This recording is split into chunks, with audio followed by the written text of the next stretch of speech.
En ce temps-là, Jésus disait à ses disciples, « Vous êtes le sel de la terre. Mais si le sel devient fade, comment lui rendre de la saveur? Il ne vaut plus rien. On le jette dehors et il est piétiné par les gens.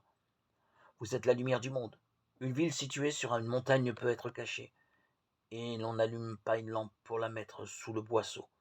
On la met sur le lampadaire et elle brille pour tous ceux qui sont dans la maison. De même, que votre lumière brille devant les hommes, alors, voyant ce que vous faites de bien, ils rendront gloire à votre Père qui est aux cieux. » Évangile de Jésus-Christ selon saint Matthieu, chapitre 5, 13, 16. Sur nous, Seigneur, que s'illumine ton visage. Réponds-nous, Seigneur, Dieu, notre justice, toi qui libères tout homme de la détresse. Toi qui as pitié de nous et qui écoutes notre prière. Un chrétien fade passe inaperçu aux yeux du monde. Il suit le courant, se laissant porter à la dérive. Mais celui qui vit l'Évangile ne peut, malgré lui, qu'interpeller par ses œuvres. En Jésus, lumière du monde, il est un phare pour l'humanité. Ô Seigneur, donne-moi de ne pas craindre les ténèbres que tu es venu dissiper. Tu es la joie de mon cœur.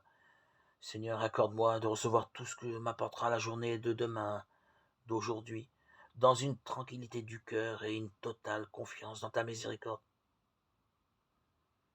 Donne-moi, Seigneur, la patience de persévérer dans le saint exercice de la méditation, d'être toujours content de commencer à petits pas jusqu'au moment où tu auras des jambes pour courir et mieux encore, des ailes pour voler, comme nous le dit les Écritures. Oui, Seigneur,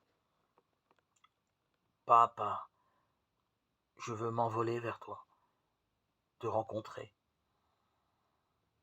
Je te remercie pour toute cette patience que tu m'as accordée dans mes difficultés, dans mes épreuves.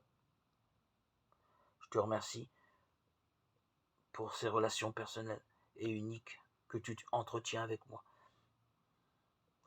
Je peux aujourd'hui et toujours en ta présence voir, vivre l'avenir sereinement, en toute confiance.